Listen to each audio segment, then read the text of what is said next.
Let me start by saying, I park my truck exactly where I'm allowed to, on my own ranch, just outside HOA limits.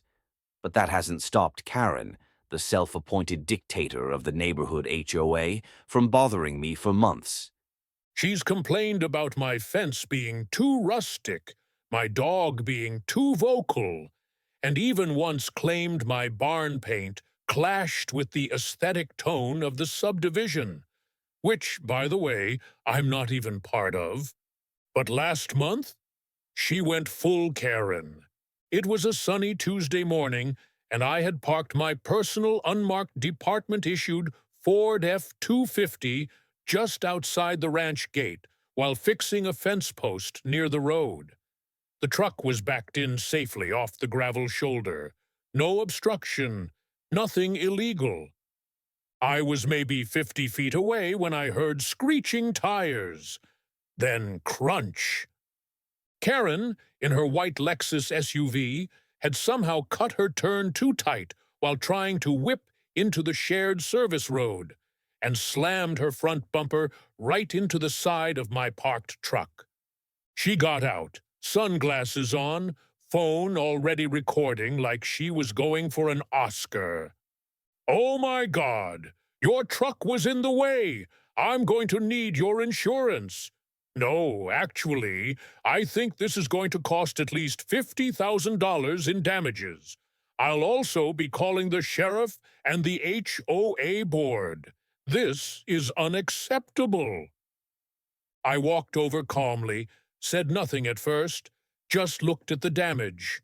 Her front bumper was definitely dented, but my truck?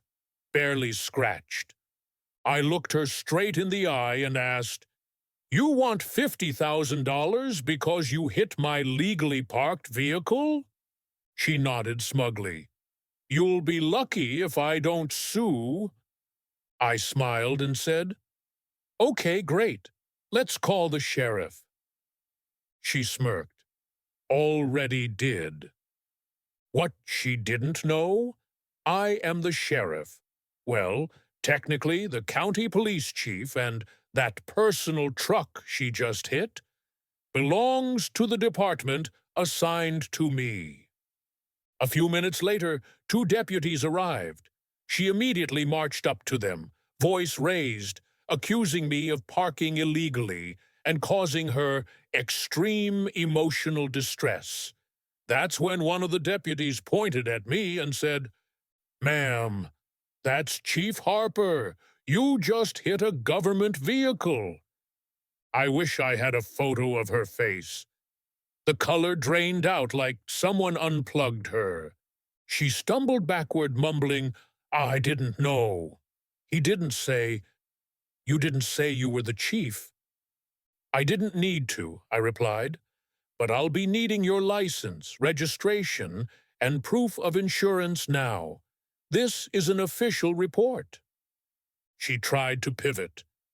"Maybe we could settle this quietly?" "No, ma'am," I said, as I began taking photos.